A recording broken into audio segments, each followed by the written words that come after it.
এই সাফল্যের পর তোমার প্রথম কি মনে হচ্ছে? খুব ভালো লাগছে, এই ফার্স্ট টাইম সন্তোষ ট্রফি চ্যাম্পিয়ন হলাম। আর আজকের এই জয়টা তুমি কাকে উৎসর্গ করবে? এটা জয়েরটা বাবাকে উৎসর্গ করব। তুমি খুব দরিদ্র পরিবার থেকে উঠে এসেছো, এরকম একটা মঞ্চে জেতার পর কিরকম লাগছে? খুবই ভালো লাগছে, হয়তো আরো বড় জায়গায় যেতে হবে আমাকে। আচ্ছা, এই কেরালা টিমে সবচেয়ে বড় চ্যালেঞ্জ কি ছিল আজকের ম্যাচে? আজকের চ্যালেঞ্জটা জিততে হতো আমাদেরকে, এটাই বড় চ্যালেঞ্জ। আচ্ছা, কোচ কোনো স্পেশাল ইনস্ট্রাকশন দিয়েছিল ম্যাচের শুরুতে? আমাদেরকে গাইড করেছে কোচ, এটাই আমার করতে গর্ব। আর এখান থেকে ফিরে গিয়ে কি মনে হয় এই টুর্নামেন্ট কি তোমাদের আরো বড় প্লেয়ার তৈরি করবে?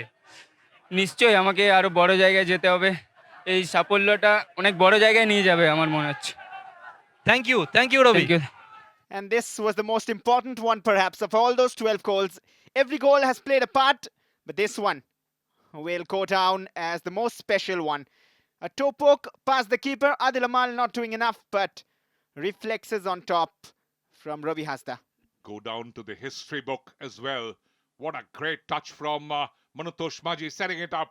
But Amal Adil, little deflection, and what a cool, calm finish. He is really turning out to be a great goal scorer.